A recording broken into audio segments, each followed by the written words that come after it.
बिस्मिल्लाहिर्रहमानिर्रहीम। मुअज़्ज़ज़ होम्योपैथ्स अस्सलाम वालेकुम। यहाँ मुअज़्ज़ज़ जितने भी होम्योपैथ्स तशरीफ़ लाएँ और पूरे पाकिस्तान में लाइव जो आज के इस लेक्चर प्रोग्राम का इंतज़ार कर रहे हैं, आप सबको अस्सलाम वालेकुम और बहुत से खुश आमदीद। मेरा हाज़िर होने का मकसद इस आज की जो नई सीरीज़ शुरू हो रही है इसका थोड़ा सा आपको ओवरव्यू दूंगा। मैं डॉक्टर रिज़वान हमीद कमाल लेबॉरेटरीज़ को रिप्रेजेंट करता हूँ एज ए ब्रांड मैनेजर। आज का जो टॉपिक है नसोड्स और उनका क्लिनिकल अप्रोच कैसे होनी चाहिए होम्योपैथिक प्रैक्टिस के दौरान। कमोबेश एक साल कबल इस टॉपिक के ऊपर मैनेजिंग डायरेक्टर कमाल डॉक्टर असद परवेज़ कुरैशी साहब ने डॉक्टर अली मोहम्मद साहब से खुसूसी तौर पे गुजारिश की थी कि हमें इस टॉपिक के ऊपर शुरू बात करनी चाहिए, क्योंकि बहुत सारे होम्योपैथ्स पूरे पाकिस्तान से हमें ये रिक्वेस्ट करते हैं कि कमाल लेबॉरेटरीज़ बतौर होम्योपैथिक दवा साज इदारा उन्होंने दवाएं तो बनाई, नसोड्स प्रोवाइड किए, लेकिन उनका इस्तेमाल जो है वो बहुत मुश्किल पेश आ रही है। तो इसके ऊपर कोई ना कोई ऐसी आगाही मुहिम होनी चाहिए या कोई लिटरेचर दस्तयाब होना चाहिए जिसके ज़रिए इन नसोड्स को इस्तेमाल करने में आसानी हो सके। हम तकरीबन एक साल कबल जो है वो हाज़िर हुए, इस पे गुफ्तगू शुरू हुई, लेकिन डॉक्टर साहब के ऑलरेडी चूँकि आप सब रेगुलर व्यूअर्स भी हैं और यहाँ तशरीफ़ लाते हैं और पाकिस्तान भर में लोग यूट्यूब पे और फेसबुक पे इस लेक्चर को सुनते हैं, तो आप अच्छे से जानते हैं कि उनकी अपनी एक सीरीज़ चल रही थी ऑटोइम्यून डिजीज़ की एंड अदर टॉपिक्स थे।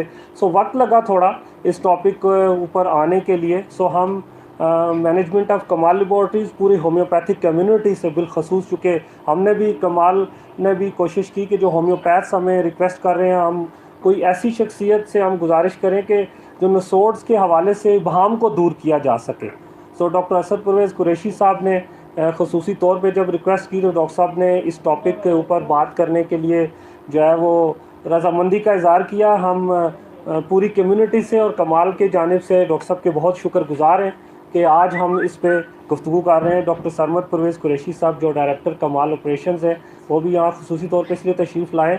तो मैं ये आपको सिर्फ एक अर्ज़ कर दूँ कि कमाल लेबॉरेटरीज़ को इस वक्त कमोबेश 280 से ज़ायद नसोड्स और कोड्स और इस तरह की जो दवाएँ वो तैयार कर रही है। बिलखसूस 180 से ज़ायद नसोड्स हैं और उनकी मुख्तलिफ वर्जन्स हैं, जिसमें 30 से लेकर 201M और कुछ 10M 50M CM तक भी मौजूद हैं। लेकिन इनका इस्तेमाल क्या होगा और कैसे आसान बनाया जा सकता है, एक लंबी सीरीज़ है, लेकिन मुझे उम्मीद है कि इंशाल्लाह आज का जो ये लेक्चर है इसमें जो बुनियादी तौर पे नसोड्स बनता कैसे है, इसकी बुनियाद क्या है और इसके ऊपर कैसे मरीज़ को बेहतर तरीके से जो है वो ट्रीट किया जा सकता है और उसे रिलीफ दिया जा सकता है, इसका जो बुनियादी कंसेप्ट है इंशाल्लाह इस पे आज बात होगी। मैं ऑनलाइन व्यूअर से बिलखसूस गुजारिश करूँगा कि आप इससे जुड़े रहिएगा। इंशाल्लाह ये सीरीज़ काफ़ी लंबी चलेगी। इसमें मुख्तलिफ जो डिफरेंट कैटेगरीज़ हैं, डिफरेंट ऑर्गन्स हैं, डिफरेंट डिजीज़ हैं, उनके हवाले से इंशाल्लाह इस पे गुफ्तगू रहेगी।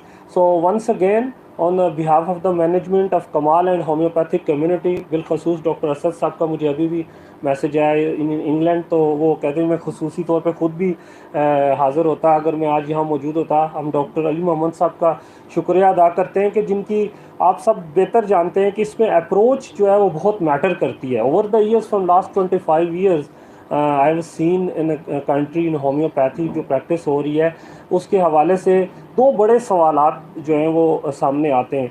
पहला सवाल ये है कि होम्योपैथी से फौरी रिलीफ कैसे दिया जा सकता है, और अगर रिलीफ मिल जाए तो बहुत सारे पेशेंट्स का या इवन डॉक्टर्स का भी ख्याल होता है कि इसमें कोई ऐसी दवा इस्तेमाल कर ली गई है जो शायद होम्योपैथिक नहीं है। तो ये कंसेप्ट शायद इस शख्सियत से बेहतर कोई इस इबाम को दूर नहीं कर सकता। तो हम बहुत शुक्रगुज़ार हैं और बिला तख़ीर जो है वो हम उनको दावत देंगे आपकी भरपूर तालियों में, the legend homeopath of Rawalpindi and Pakistan, doctor Ali Mohammad साहब सर, प्लीज़।